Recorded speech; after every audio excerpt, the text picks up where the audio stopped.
Hello students, maths for competitive exam part 7 question number 1 from simple interest. Question को solve करने से पहले मैं आपको एक बात बताना चाहता हूं जो अति महत्वपूर्ण है आप सभी बच्चों के लिए।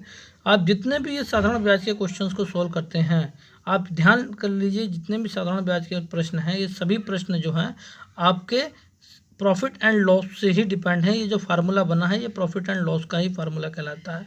अब आप कहोगे कि ये PRT अपॉन 100 जो होता है, प्रिंसिपल रेट टाइम अपॉन 100 जो होता है, ठीक है, ये सिंपल इंटरेस्ट का फार्मूला है, तो आप ऐसे कैसे कह रहे हैं कि ये आपका प्रॉफिट एंड लॉस का फार्मूला है। मैं आपको बताता हूँ। देखो, प्रिंसिपल जो होता है कोई राशि होती है, ठीक है, मान लो 100 रुपये की कोई राशि है, तो ये आपका पता प्रॉफिट लॉस में भी हम मान के चलते हैं, ठीक है। हम कहते हैं किसी राशि का जो है 10% बताओ, तो उसका रेट परसेंट ये रहा, तो 10% अगर मैं करूँगा तो 10/100 ही तो करूँगा, तो इसका 10/100 क्या होगा, 10 होगा। 100 का जो है 10/100 कितना होगा, 10%, 10 होगा। तो देखो P आपकी राशि है, उसका 10% R हो गया, अपॉन में 100 आपका है ही। तो इतनी बातें तो हमारी पहले से ही इसके अंदर गिवन है, ठीक है ना। ये हमारी प्रॉफिट एंड लॉस में मैंने आपको सारी बातें पढ़ाई है 100 मान के, और ये आपका SI है जो सिंपल इंटरेस्ट से रिलेटेड है। आपको पूरे इंडिया में किसी भी टीचर ने ये बात नहीं बताई होगी जो मैं आपको बताने जा रहा हूँ, ठीक है। तो प्रॉफिट एंड लॉस, इसमें प्रॉफिट एंड लॉस का जो जो सारी की सारी ट्रिक जो है इसके अंदर भरी हुई है आपके सिंपल इंटरेस्ट के अंदर, ठीक है। अब एक बात बताओ, जब ये ब्याज इस पे जो है 100 रुपये पे 10 रुपये का 10% लग गया है, ठीक है ना, तो एक बात बताओ, इसमें टाइम की बात करता है, 3 साल का ब्याज कर रहा है तो 3 से गुणा कर दो, 30 रुपये हो जाएगा। बात समझ में आ रही है। तो एक बात बताओ, ये भी तो PRT अपॉन 100 ही है, प्रॉफिट एंड लॉस। यहाँ बस तुमको टाइम ही इसमें ऐड करना, बाकी तो कुछ भी नहीं है। तो मैंने आपको जो इंपॉर्टेंट बात बताई है, वेरी वेरी इंपॉर्टेंट बात बताइए, आप ध्यान रखिए। अगर मेरा बताया हुआ अगर आपको अच्छा लगे, पढ़ाया हुआ अच्छा लगे, तो जरूर बेटा एक लाइक हिट कीजिए, और साथ ही साथ जो है कमेंट करके बताइए, और हमारे चैनल को सब्सक्राइब कीजिए। क्वेश्चन नंबर 1 को अब हम चलते हैं सॉल्व करने, जिसमें दिया है कि दो स्रोतों से 1500 रुपये पर 3 वर्षों के पश्चात मिले साधारण ब्याजों में 13.50 रुपये का अंतर है, उनकी ब्याज दरों में क्या अंतर है। देखिए क्या करना है, दो स्रोतों से 1500 रुपये पे अलग अलग ब्याज निकला है, तो इनके ब्याज दरों में अंतर पूछ रहे हैं। मान लेते हैं कि एक ब्याज दर R1 है, ठीक है, और एक ब्याज दर आपका R2 है। R1 बड़ा है R2 से, ठीक है। तो हम मान लेते हैं कि 1500 रुपये पे जो पहला जो ब्याज मिला होगा वो R1 का रेट पे मिला है, और 3 साल के लिए मिला है अपॉन 100, ठीक है। तो यह आपका, ठीक है, यहाँ से आपका पहला ब्याज निकल जाएगा, और इस बड़े ब्याज में से आपका 1500 रुपये का मान लेते हैं कि जो R2 का जो ब्याज दर है, ठीक है, वो R2 है 3 साल का। इन दोनों का जो अंतर यहाँ से मैंने जो बनाया है वो किसके बराबर बता रहा है, 13.50 रुपये के बराबर, 13.50 रुपये के बराबर, ठीक है। तो आपको पता है 1500 3/100 बहुत साइड कॉमन है, तो हम इसको बाहर ले लेंगे, 1500 गुणा 3/100। जब हम इसको बाहर ले लेंगे तो आपको पता है R1 माइनस R2 अंदर रह जाएगा, ठीक है, और ये आपका जो है 13.50 आ जाएगा। आपको क्लियर हो गया होगा कि पॉइंट हटने से यहाँ के नीचे का 2 जीरो कट जाएंगे। क्यों?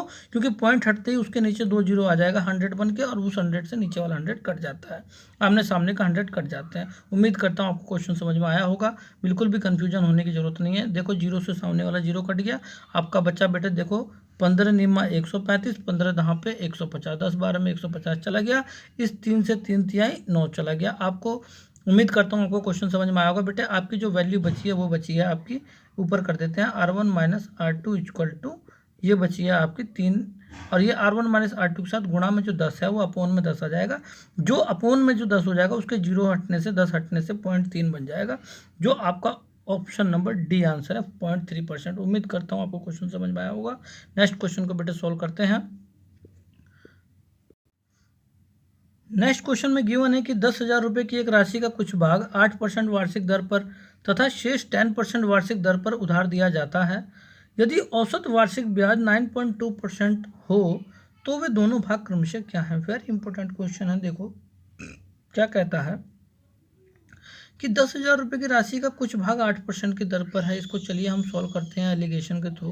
पहला भाग आपका 8% की दर पर है, दूसरा 10% की दर पर है, और दोनों का औसत ब्याज आपका 9.2% की दर पर है। तो हम इसमें एलिगेशन का रूल यूज करेंगे, जिससे पता चल जाएगा कितने अनुपात में दोनों भाग हैं। तो यहाँ से आप देखो तो 10 में से अगर 9.2 माइनस करते हो तो आपका आ जाएगा बेटे 0.8, ठीक है, और यहाँ से अगर आप 9.2 में से 8 माइनस करते हो तो आपका आ जाएगा 1.2, ठीक है। इन दोनों का रेशो यहाँ पे बन चुका है, पॉइंट से पॉइंट हटा दो आप लोग, ठीक है, 4 दूनी 8 और 4 तिहाई 12, 2:3 का रेशो बन चुका है। इसका मतलब ये हुआ कि जो टोटल राशि है, अगर मैं 2:3 को ऐड कर दूं, ठीक है। आपका 2:3 को अगर मैं ऐड कर दूं तो बेटे ये वैल्यू आपके 5 के बराबर हो जाएगा और वो कंप्लीट राशि के बराबर हो जाएगा 10,000 के बराबर। यहाँ से अगर मैं एक रेशियो की वैल्यू निकालूं तो आपका 2,000 के बराबर हो जाएगा, 5 दूनी 10। ठीक है। तो जब एक बराबर 2,000 है तो एक दो पहला हिस्सा कितना है 2 का, तो 2,000 2 बनाने के लिए 2,000 की 2 से गुणा कर देंगे तो पहला आ जाएगा 4,000। ठीक है। और आपका 3 से गुणा कर देंगे तो 3 दूनी 6। यहाँ पे अगर मैं 2 से गुणा करूँ बोथ साइड तो 2,000 का 4,000 हो जाएगा, और बोथ साइड अगर 3 से गुणा करता रहता हूँ तो 1 की जो है अगर मैं यहाँ पे 3 से बोथ साइड गुणा कर दूँ यहाँ पे तो आपका 3 दूनी 6,000 हो जाएगा। उम्मीद करता हूँ आपको समझ में आया होगा। मैं 3 से गुणा कर देता हूँ तो 3 दूनी 6,000 हो जाएगा। पहला 4,000 हिस्सा हो जाएगा, दूसरा 6,000 हिस्सा हो जाएगा। इसका ऑप्शन नंबर बेटे ए आंसर हो जाएगा। उम्मीद करता हूँ आपको समझ में आया होगा क्वेश्चन। नेक्स्ट क्वेश्चन को बेटे सोल्व करते हैं। नेक्स्ट क्वेश्चन में क्या कहता है, कौन सी राशि पर साधारण ब्याज 6 महीने में 4% वार्षिक दर से 150 रुपये ब्याज मिलेगा। देखो क्या कहता है, वेरी इंपॉर्टेंट क्वेश्चन है। कौन सी राशि पर साधारण ब्याज से 6 महीनों में 4% वार्षिक दर से 150 रुपये ब्याज मिलेगा। देखो आप लोग चाहो तो SI का फार्मूला लगा लो, और आप लोग चाहो तो जैसे मैं कराता हूँ वैसे कर लो। देखो क्या कहता है, मान लेते हैं कि वो राशि 100 रुपये की है। ठीक है। और एक बात बताओ, जब 4% का वार्षिक ब्याज दर है तो अगर मैं 4% ले लूँ तो वो साल भर का निकल जाएगा। ठीक है, चलो मैं साल भर का ही निकाल लेता हूँ, कोई बात नहीं। तो अगर आपको मैं बता दूँ तो अगर साल भर का निकलेगा तो ये हो जाएगा 4% को हम फ्रैक्शन में बोलते हैं बेटे 4/100, जिसको हम बोल देते हैं 1/25। तो अगर मैं 25 से डिवाइड कर दूँ 100 को तो आपका बेटे आ जाएगा 4 रुपये। तो आपको मैं क्लियर कर दूँ बेटे, ये 1 साल का जो है ब्याज है। अगर मैं 6 महीने का निकालूं तो इसको बेटे 2 से डिवाइड करना पड़ेगा तो ये आ जाएगा 2 रुपये। ठीक है।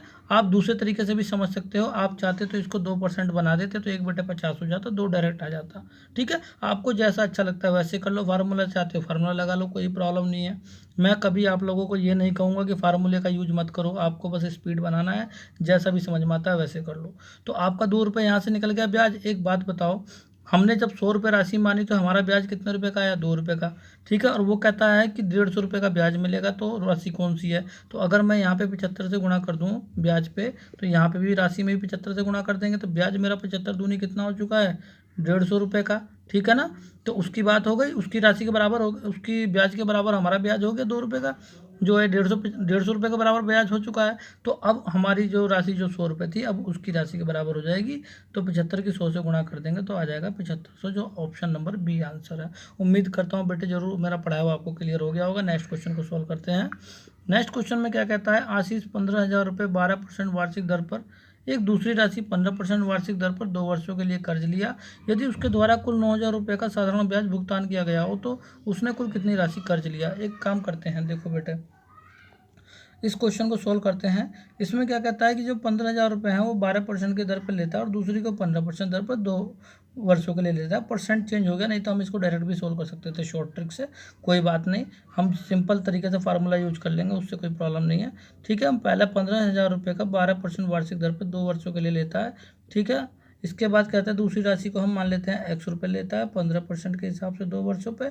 दोनों को मैंने ऐड कर दिया और बेटे वो कहता है कि कुल जो है 9,000 रुपये का साधारण ब्याज उसने भुगतान किया हो। तो इन दोनों का जो सम है, ठीक है ना, इसका साधारण ब्याज जो भी निकला है और इसका जो भी साधारण ब्याज निकला है, दोनों SI के तो फार्मूले हैं। तो SI बराबर SI प्लस SI, दोनों SI जब जुड़ गए तो यहाँ से बेटे 9,000 रुपये के बराबर हो जाएगा साधारण ब्याज के। ठीक है।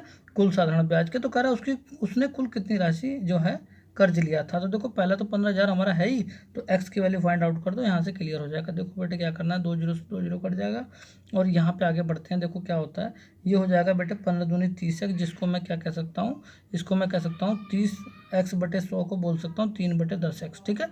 तो 30/100 का 0 से 0 कट जाएगा तो 3/10x हो जाएगा। तो 3x/10 बराबर ये हो जाएगा बेटे आपका 9,000, तो आपका एज इट इज़ है ही, और ये वाली वैल्यू आपकी जो है इधर माइनस में आ जाएगी, जिसको मैं क्या बोलूँगा 150 गुणा 12 दूनी 24। ठीक है। तो यहाँ से देखो क्या वैल्यू आएगी आपकी, आ जाएगी 9,000 माइनस ये हो जाएगा 0। अब मैं मल्टीप्लाई कर देता हूँ, 15 चौका 60 का 0, 6 बचेगा, 15 दूनी 30, 6 36। तो 3600 अगर मैं 9,000 में से माइनस कर दूँ तो बेटे आपका बचेगा 5400। ठीक है। तो 5400 आपका यहाँ पे बच चुका है। तो 3x/10 के बराबर 5400 हो जाएगा। ठीक है। उम्मीद करता हूँ क्वेश्चन समझ में आ रहा होगा। 3 एकम 3, 3 अटे 24, 0 0, 1800 हो जाएगा। 10 से गुणा कर देंगे आपका 18,000 आ जाएगा। तो x की वैल्यू कितनी आ चुकी है आपकी, 18,000 रुपये। ठीक है। तो x की वैल्यू अगर आपकी 18,000 रुपये आ चुकी है, 15,000 पहले ही थी, है ना। पहली वैल्यू आपकी कितनी थी 15,000। तो पहली राशि 15,000, दूसरी राशि 18,000, 15,000 और 18,000 रुपये कितने होते हैं बेटे 33,000 रुपये। उम्मीद करता हूँ आपको क्वेश्चन समझ में आ गया होगा। ऑप्शन नंबर बी आंसर है। नेक्स्ट क्वेश्चन को सॉल्व करते हैं बेटे। नेक्स्ट क्वेश्चन में क्या कहता है, राजेश 12,000 रुपये 10% वार्षिक साधारण दर पर निवेश किया तथा दूसरी राशि 20% साधारण दर से निवेश किया वार्षिक दर से, ठीक है। तो एक वर्ष के बाद कुल निवेशित राशि पर साधारण ब्याज का वार्षिक दर 14% था। कुल कितनी राशि उसने निवेश की। अब देखो इसको सिंपल तरीके से कर देंगे, ठीक है ना। इसको सिंपल तरीके से देखो कैसे करते हैं। यहाँ पे क्या कहता है कि पहले उसने क्या करा 10% के हिसाब से निवेश किया, दूसरे में उसने 20% के हिसाब से दूसरी राशि को निवेश किया। और क्या कहता है कि जब दोनों को जब निवेश किया तो कुल निवेशित राशि पर ब्याज वार्षिक दर जो है 14% का था। तो ये 14% के बराबर हो जाएगा। यहाँ से अगर मैं एलिगेशन का यूज कर दूँ तो बेटे देखो 20 में से 14 गया 6 आ जाएगा, और यहाँ पे 14 में से 10 गया 4 आ जाएगा। 6:4 का अनुपात अगर मैं 2 से काट दूँ, 2 3 6, 2 दूनी 4, तो 3:2 का अनुपात हो गया, नहीं हो गया, ठीक है ना। तो कह रहा है कि 10% वार्षिक दर पर उसने 12,000 रुपये जमा किए थे, ठीक है, निवेश किए थे। तो एक बात बताओ, तो वो 12,000 रुपये पहले वाले हिस्से के बराबर हो जाएगा 10% के, ठीक है ना। 10% 3 है, ठीक है ना, 3 का हिस्सा है 12,000 में, ठीक है। तो 12,000 अगर 3 हिस्से के बराबर है तो एक हिस्से के बराबर कितना हो जाएगा 4,000, ठीक है। उम्मीद करता हूँ आपकी बात समझ में आ रही होगी। तो कुल कितनी राशि बात कर रहा है वो, तो हमारा ये टोटल कितना है बेटे 5 का हिस्सा है ना, तो 5 से बोथ साइड गुणा कर दो, ठीक है ना। तो 4,000 की 5 से गुणा कर देंगे 20,000 हो जाएगा। इसका ऑप्शन नंबर बेटे आंसर हो जाएगा ऑप्शन नंबर सी। उम्मीद करता हूँ आपको क्वेश्चन समझ में आया होगा। बेटे आप चाहो तो ये क्वेश्चन जो आपका 4th वाला है ना, आप इस पर भी जो है स्ट्रिक यूज कर सकते हो, कोई प्रॉब्लम वाली बात नहीं है, ठीक है ना। ये हो सकता है, ठीक है। तो आप लोग इसे करके देख लेना अगर कोई ऐसी बात होती है। देखो यहाँ पे क्या है ना, देखो मैं बताऊँ आपको, मैं थोड़ा सा इसमें हिंट दे देता हूँ। देखो क्या कहता है 15,000 रुपये का 12% दर है, ठीक है, 2 वर्षों के लिए। तो एक बात बताओ 15,000 रुपये का, ठीक है, 12% कह रहा है 2 वर्षों के लिए है, ठीक है। यहाँ से अगर मैं इसका ब्याज निकाल लूँ तो 150 गुणा 24 है, ठीक है। तो यहाँ से आपको पता चल गया था क्या आया था, 15 चौका 60 का 0, 15 30 और 6 36, 3600 का ब्याज यहाँ से आ गया था। आपका कुल ब्याज आपका 9,000 का है। तो 9,000 में से अगर मैं 3600 माइनस कर दूँ, ठीक है ना, तो आपका आ जाएगा 5400 का ब्याज। तो 5400 के ब्याज पे आपको वो राशि निकालनी है, ठीक है ना। और 15% राशि है, मान लो राशि x है, इसका 15%, ठीक है। क्वेश्चन हो गया सॉल्व। वेरी गुड बेटे, आपको पढ़ाते पढ़ाते मैंने इस क्वेश्चन को सोल्व कर दिया। देखो यहाँ पे क्या करना है, 15 × 45, ठीक है, 15 × 90, ठीक है। तो आपका क्या हो जाएगा 3600। और ये क्या कहता है दूसरी राशि 15% वार्षिक ब्याज दर पर 2 वर्ष के लिए लेता है। तो इसको यहाँ पर 2 से गुणा करना पड़ेगा, ठीक है ना, 2 से गुणा करना पड़ेगा। तो अगर मैं 2 से इसको काट दूँ, ठीक है ना, तो ये हो जाएगा 1800, ठीक है। तो 1800 की अगर मैं 100 से गुणा करूँ तो अच्छा 15 × 45, 15 × 90, ये एक ही जीरो आएगा बेटे, यहाँ 2 जीरो नहीं होंगे, ध्यान रखना, ठीक है ना। क्योंकि 15 × 45 आपका 9 बचा, आपका 15 × 90 हो जाएगा, एक जीरो बस बचेगा यहाँ पे, तो 360 हो जाएगा। तो यहाँ 2 से काटेंगे 180 हो जाएगा। उम्मीद करता हूँ आपको क्वेश्चन समझ में आ रहा होगा बेटे। जब ये 180 हो जाएगा, जब 100 से गुणा करेंगे तो एक्स की वैल्यू कितनी हो जाएगी 18,000 रुपये। देखो हमारी दूसरी वैल्यू एक्स की निकल गई, ठीक है ना। तो कितनी ईजी तरीके से मैंने आपको बात बताई। आप लोग जो है अगर आपको ये मेरा मेथड अगर आपके समझ में आता है, अगर आप थोड़ा बहुत पढ़े हुए हैं तो जरूर मेरे मेथड को समझ जाएंगे, ठीक है। अगर आप इनिशियल लेवल पे हैं तो जो मैंने आपको पहले पढ़ाया था आप उसी को पढ़िए, ठीक है। धीरे धीरे आपको क्लियर हो जाएगा। नेक्स्ट क्वेश्चन को बेटा सॉल्व करते हैं। जब मैंने 5वां आपको क्लियर करा दिया है, नेक्स्ट क्वेश्चन देखते हैं। कह रहा है अशोक कुछ रुपए पहले 2 वर्षों के लिए वार्षिक दर पर 6% से, अगले 3 वर्षों के लिए वार्षिक दर पर 9% से तथा उसके बाद के समय के लिए वार्षिक दर 14% से ऋण के रूप में लिया। कुल 9 वर्षों के बाद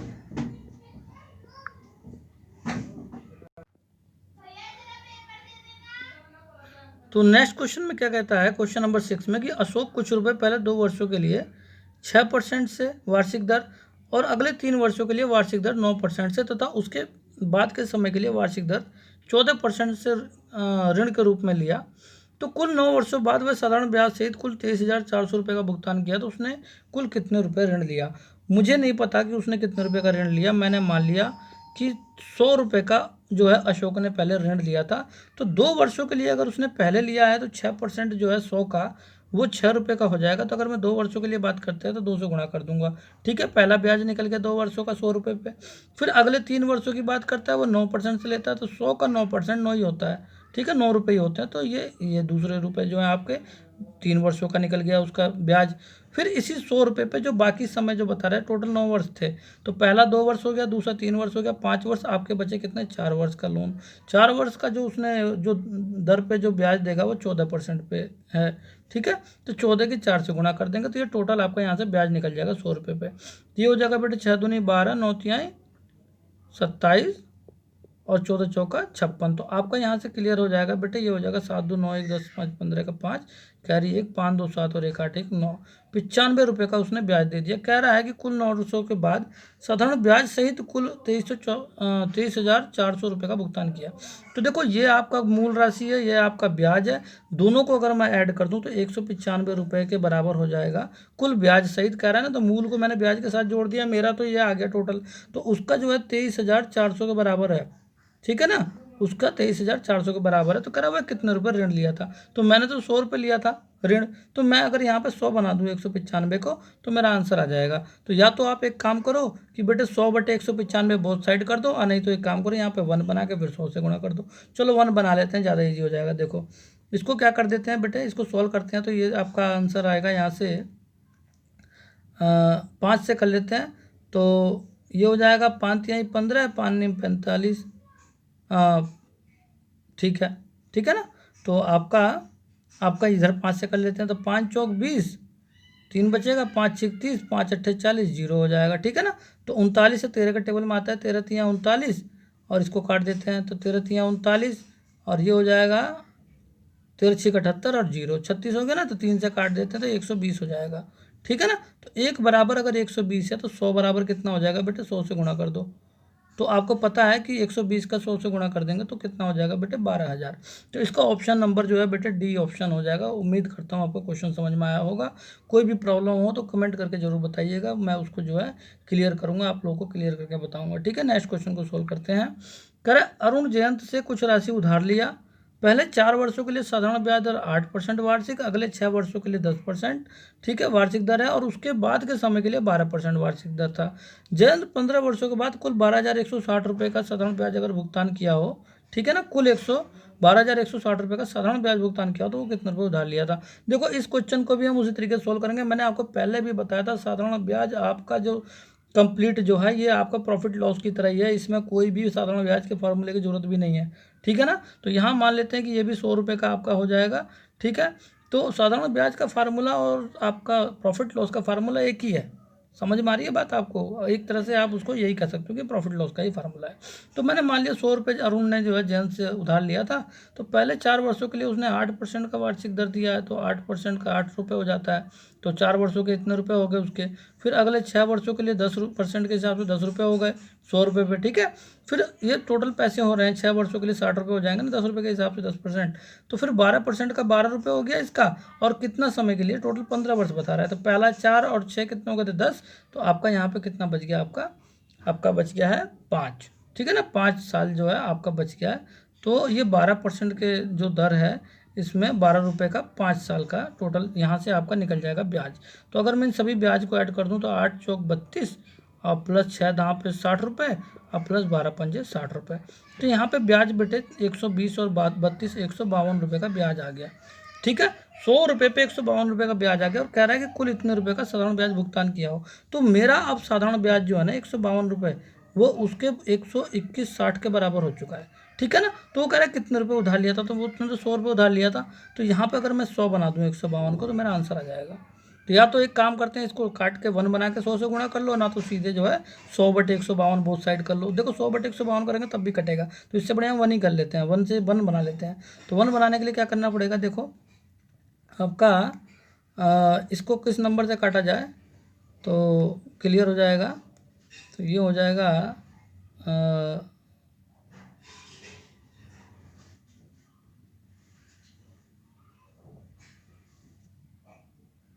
इसको काटते हैं, चलो 2 7 14, 2 6 12, 2 से काट लेते हैं फिलहाल, 2 6 12 0, 2 8 16 0, ठीक है। तो ये 76 हो गया, आपको पता है 19 के टेबल में आता है ना, तो 19 चौका 76, और आपका हो जाएगा यहाँ पे 19 दूनी 38, 19 तियाँ 57, और फिर 3 बचेगा, फिर 19 दूनी 38 0, तो 4 8 32 0। तो देखो बेटे 1 बराबर 80 के हो चुका है हमारा जो है, 1 बराबर 80 के हो चुका है। तो अगर हमारा 1 बराबर 80 के है तो हमारा हमारा मैंने राशि क्या मानी थी 100। तो अगर मैं यहाँ पे 100 से गुणा कर दूँ, किससे गुणा कर दूँ बेटे 100 से, तो मेरा 100 हो गया ना, तो 100 की गुणा इधर भी कर देंगे तो उसका आंसर आ जाएगा राशि। तो 80 की 100 से गुणा कर देंगे 8,000 रुपये हो जाएगा। ऑप्शन नंबर ए आंसर है। उम्मीद करता हूँ बेटे आपको क्वेश्चन समझ में आया होगा। नेक्स्ट क्वेश्चन को बेटे सॉल्व करते हैं। नेक्स्ट क्वेश्चन में क्या कहता है, रचना 4200 रुपये आरती को 9% वार्षिक साधारण ब्याज की दर पर उधार देती है। ठीक है, रचना ने आरती को 4200 रुपये 9% वार्षिक साधारण ब्याज की दर पर उधार दे दिया तथा आरती उसी राशि को सोनाली को 13% की दर से उधार दे देती है। तो आरती 2 वर्ष के बाद कितने रुपए की उसको आय प्राप्त होगी। आरती को 2 वर्ष बाद कितने रुपए की आय। देखो रचना का जो 42% जो है, ठीक है ना, 4200 रुपये जो है वो 9% की वार्षिक दर से उधार देती है और 2 वर्ष की बात करती है, टाइम 2 वर्ष का है। तो ये आपको पैसे किसको मिलेंगे, ये आरती को मिलेंगे। रचना ने 4200 रुपये 9% की ब्याज की दर से उधार दे दिया किसको, आरती को। ठीक है, तो यहाँ से अगर मैं 0 से 0 काट दूँ तो ये हो जाएगा बेटे 42 गुणा 9 दूनी 18। तो ये हो जाएगा 18 दूनी 36 का 6 कैरी 3, 18 चौक 72 और 3 75, 756 रुपये तो यहाँ से जो है उसका ब्याज आया है। ठीक है ना, जो रचना ने आरती को दिया है। तो अब क्या हुआ है, ये ब्याज किस मिला है, ये रचना को मिला है क्योंकि उसने आरती को दिया है ना। ठीक है, उधार। तो अब क्या कहता है, अब इस वही आरती अब क्या करती है, वो सोनाली को 13% की दर से उसी पैसे को उधार दे देती है। किस पैसे को, 4200 रुपये को। तो अब उसने क्या करा कि 13% का दर से 2 साल के लिए उसने किसको दे दिया, सोनाली को। तो यहाँ से 2 जीरो से 2 जीरो कट जाएगा तो आपका 42 की गुणा 13 दूनी 26 से हो जाएगी। तो देखो बेटे 26 दूनी 52 का 2, 52 का 2 कैरी 5 और 26 चौका कितना होता है, 25 चौका 100 और 26 चौका 104 और 5 109। तो 1092 रुपये जो है क्या करा उसने, रचना आरती ने जो है सोनाली से जो है ब्याज कमा लिया। तो देखो क्या हुआ, 756 रुपये उसको देने हैं, किसको, रचना को। आरती देगी रचना को और आरती को मिल गए 1092 रुपये। तो अगर मैं क्या करूँ, अगर 1092 में से, ठीक है, अगर मैं 756 माइनस कर दूं तो आपको आंसर आ जाएगा। देखो 12 में से 6 गया 6, आपका यहाँ 8 में से 5 गया 3। ठीक है, उम्मीद करता हूँ क्वेश्चन आपको समझ में आ रहा होगा। यहाँ बचेगा बेटे आपका 10 में से 5 गया 3, तो 336 रुपये जो है ये आरती को प्रॉफिट हुआ है। तो 2 वर्ष बाद जो है आरती को कितने का प्रॉफिट हो गया है, तो बेटे 336 रुपये का। ऑप्शन नंबर डी आंसर है। नेक्स्ट क्वेश्चन को बेटे सॉल्व करते हैं। नेक्स्ट क्वेश्चन में क्या कहता है, 13,500 रुपये की राशि को 2 भागों में बांटकर पहले भाग को 6% दर से 5 वर्षों के लिए तथा दूसरे भाग को 8% दर से 3 वर्षों के लिए उधार दिया जाता है। यदि इन दोनों राशियों पर साधारण ब्याज समान हो तो दोनों राशियों के बीच क्या अंतर है। वेरी इंपॉर्टेंट क्वेश्चन है बेटे, ध्यान रखिएगा, इसको सोल्व करते हैं। ठीक है, तो एक बात बताओ, 13,500 की राशि को 2 भागों में बांटा जा रहा है। मुझे नहीं पता कौन कौन सी राशि बांटी गई है। मान लो पहली राशि एक्स के हिसाब 100 रुपये है। ठीक है, उसको उसने पहली राशि को 6% से 5 वर्ष के लिए उसने जो है दिया है। ठीक है, इस पे जो ये ब्याज आपका जो 6% का 5 वर्ष के लिए ब्याज है, ठीक है, ये साधारण ब्याज है। तो ये इस राशि पर ये ब्याज है 6% का 5 वर्षों के लिए। और जो दूसरा भाग है वो कितना हो जाएगा आपका, 13,500 में से x माइनस कर देंगे जो पहली राशि थी, तो आपका दूसरा भाग निकल जाएगा। दूसरे भाग को उसने 8% के दर से 3 वर्ष के लिए जब उसने उधार दिया, तो ये भी जो ब्याज निकला है, दोनों ब्याज आपस में बराबर है, उसने दे रखा है। ठीक है, तो इन कह रहे हैं दोनों राशियों के बीच अंतर क्या है, पहले दोनों राशि निकाल लेंगे, अंतर निकाल देंगे। 0 से 0 कट जाएगा आमने सामने। ठीक है, इस 3 से देखो 3 दूनी 6 हो जाएगा। ठीक है, और ये 2 से देखो 2 चौका 8 हो जाएगा। उम्मीद करता हूँ क्वेश्चन समझ में आपको आ रहा होगा। यहाँ बेटे आपका बचा 5x इधर, ठीक है, और इधर बचा आपका माइनस का 4x। वो 1 सेकेंड, इधर बचा 5x और इधर 2 चौक 4, ये कट चुका है। ठीक है ना, तो ये बचा बेटे 4x। ठीक है, तो माइनस का 4x जो है इधर आके राइट साइड लेफ्ट साइड में आपका ये प्लस में 4x हो जाएगा। तो 5x और 4x कितना हो जाएगा, 9x बराबर आपका इधर देखो 13,500 की गुणा किससे हो जाएगी, 4 से, जब अंदर जाएगा तो। ठीक है, अब एक बात बताओ, 9 से काट देते हैं तो 9 एकम 9, ठीक है, 9 पंजे 45, 0 0। तो आपको देखो 1500 की अगर मैं 4 से गुणा करूँ तो एक्स की वैल्यू निकल जाएगी 15 चौका 60। तो 6,000 रुपये पहला वाली राशि थी और 13,500 में से अगर आप 6,000 को घटाओगे तो आपका पता चलेगा कि जो दूसरी राशि है वो 7,000 500 की थी। तो दोनों में डिफरेंस कितने का है? 1500 का। तो आपका ऑप्शन हो जाएगा ए आंसर। उम्मीद करता हूँ बेटा आपको क्वेश्चन समझ में आया होगा। मेरा पढ़ाया हुआ अच्छा लगे तो जरूर बेटा लाइक कीजिएगा, हमारे चैनल को साथ साथ सब्सक्राइब भी कीजिएगा। नेक्स्ट क्वेश्चन में कहता है कोई राशि साधारण ब्याज की 4% वार्षिक दर से 3 वर्ष में 6720 हो जाती है, वही राशि किस दर से 2 वर्ष में 700 रुपये हो जाएगी? एक बात बताओ, हमें नहीं पता कि वो राशि क्या है, ठीक है। मैंने मान लिया कि कोई राशि 100 रुपये है, ठीक है। अगर वो 4% का वार्षिक दर ले रही है तो 4% का वार्षिक दर आपको पता है कितना हो जाएगा? ये 4/100 हो जाएगा, जिसको मैं फ्रैक्शन फॉर्म में 1/25 बोलते हैं। तो 25 चौका 100, ठीक है। तो 4 रुपये का जो है यहाँ पे क्या आ रहा है? ब्याज आ रहा है। तो अच्छा एक काम करते, रुक जाओ, इस क्वेश्चन को ना फार्मूले से ही सोल्व कर देंगे, कोई बात नहीं। मान लिया कोई राशि 100 रुपये है, इस पर जब ब्याज लगेगा 4% का इसी 100 रुपये पे, ये आपका प्रिंसिपल हो गया, ठीक है ना, ये राशि हो गई। इस पे कह रहा है कि वार्षिक दर से ब्याज होने के बाद ये इतनी हो गई। तो अगर मैं इसमें ब्याज ऐड कर दूं इसी 100 रुपये का 4% 3 वर्ष के लिए, ठीक है ना, तो यहाँ से क्या हुआ? ये आपकी राशि है और ये इसका ब्याज है, दोनों को मिला के टोटल 6720 हो जाती है, ठीक है। तो ये आपका मेन क्वेश्चन है, ठीक है ना। कोई राशि साधारण ब्याज की दर से 4% वार्षिक दर से 3 वर्ष में इतनी हो जाती है। तो मैंने ये आपका इसका ब्याज जोड़ दिया राशि में और ये इसके बराबर हो गई। तो देखो यहाँ पे 4 से अगर मैं काट दूँ तो ये 25 हो जाएगा। 25 की एक्स से करेंगे 25x और प्लस के 3x, तो आपका हो जाएगा 28x/25 बराबर 6720, ठीक है। उम्मीद करता हूँ क्वेश्चन समझ में आया होगा। 7 चौक 28, 7 से काट देते हो, 7 निम्मा 63 और 7 छिक 42 जीरो, ठीक है। 960, फिर 4 से काट दो, 4 दूनी 8, 4 चौक 16 जीरो। तो आपको पता चल गया होगा कि जो x की वैल्यू है वो हो गई है 240 गुणा 25। तो देखो 25 से अगर मैं इसको डिवाइड करूँ तो x की वैल्यू आ जाएगी, मल्टीप्लाई करूँ तो 0 का 0 रहेगा, 25 चौका 100 का 0, कैरी 10, 25 दूनी 50 और 10 60। तो 6000 रुपये जो है उसकी मेन राशि है, ठीक है। जो राशि आपकी जो निकालनी थी वो 6000 रुपये की राशि थी। अब कह रहा है कि 2 वर्ष में 7000 हो रही है, ठीक है ना। तो 2 वर्ष में 7000 हो रही है, मतलब 2 वर्ष में उसमें 1000 का डिफरेंस आ रहा है। बात समझ में आ रही है? मैं जो आपको समझाना चाह रहा हूँ बात समझो। पहले वो राशि 6000, अब मेन राशि 6000 है और 2 वर्ष में कितनी हो जा रही है? 7000। तो 2 साल का समय लग रहा है, तो 1 साल में कितनी हुई होगी? 500 रुपये। भाई साधारण ब्याज है ना, तो 1 साल में 500 रुपये की बढ़ंती हुई है। तो 500 का जो बढ़ंती हुई है किस में से हुई है? 6000 में से गुणा 100, ये नीचे बटे 3 जीरो है, ठीक है। तो पूछ रहे किस दर से, तो दर निकल जाएगा यहाँ से, यही तो मुझे बताना है। 1 साल में कितना बढ़ा है? तो 500 रुपये बढ़ा है, ठीक है। और किस में से बढ़ा है? 6000 रुपये में से राशि तो हमने फाइंड आउट कर ली। तो देखो 2 जीरो से तो 2 जीरो ये कट जाएंगे और ये ऊपर वाले 1 जीरो से नीचे वाला कट जाएगा, 50/6 बच गया। तो 50/6 को मैं क्या लिख सकता हूँ बेटे? देखो आपका 6 छिंग 36, 6 सत्ते 42, 6 अट्ठे 48, नीचे लिख लेते हैं, ठीक है ना। तो 8 कितना बचेगा? 2/6, 2/6 को मैं क्या लिख सकता हूँ? 1/3। तो 8 होल 1/3% इसका ऑप्शन नंबर सी आंसर है। उम्मीद करता हूँ बेटे मेरा पढ़ाया हुआ आपको समझ में आया होगा। Okay students.